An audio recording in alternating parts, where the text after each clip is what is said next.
secret that Kiwi businesses are doing it tough right now, but a new challenge set out today from Buy New Zealand Made is encouraging businesses of all shapes and sizes to find their niche and make a positive out of the bad in COVID-19. Here to explain a little bit more and tell you exactly where you can start is Buy New Zealand Made Executive Director Ryan Jennings. Ryan, good morning to you.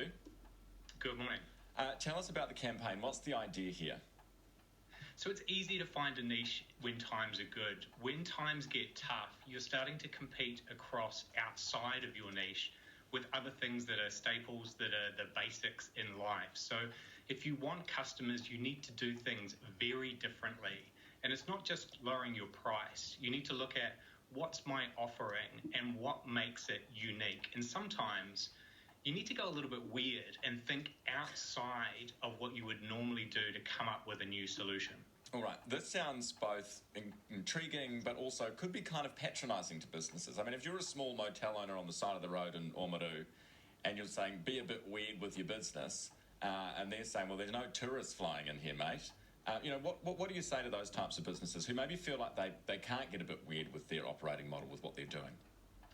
I think we've already seen it, that motel and hotel accommodation providers have been emergency for bedding for the homeless or for people coming back from overseas. So they have shifted from being a tourist accommodation place. We've got license holders like Tallies who have seen things like green tea ice cream as the new growth market, not just for export, but within New Zealand, because they've seen the demographic change.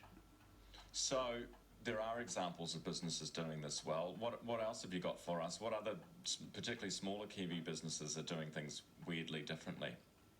So think of shampoo. People don't want plastic bottles anymore. So Ethique came up with shampoo bars.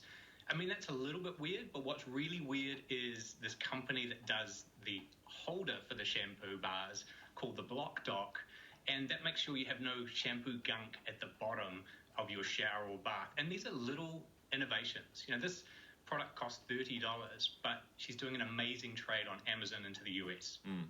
Actually, it's interesting you talk about this, and it's interesting you raise it now, because at the weekend I saw the owner of Hobbiton criticising the government, saying, what do you want us to turn the Shire into a mini-putt, a golf course? But actually, the more I think about this idea, it's not a bad one, is it? Because their business relies on people coming once. No one really wants to go to Hobbiton twice. Once you've seen it, you've seen it. But mini golf, and if you're looking at a domestic market here, mini golf, people come back for again and again because the result changes every time you go, right? Maybe that's an idea they should seriously look at. I would say definitely, because we are fearful sometimes of the new and unusual, but think about Lord of the Rings and Hobbits. That was unusual at one point. I spoke with the guide for Adrift Tongariro. They've got no tourists going across Tongariro through winter, and it's an amazing trek. But I said to him, challenge yourself. What could you do if your product was 20 times the price, but actually included an Earth, Sea, Sky jacket that they wear in Antarctica, and you did ice climbing and extreme skills? So you can still use your base of assets as a company, but think very different about how you deploy them and who will buy them. All right. Thank you so much for that, Ryan. Nice to talk to you. Good luck with the campaign. Ryan Jennings, Buy New Zealand Made Executive Director. It's just gone 26 minutes after 7. The 7:30 news.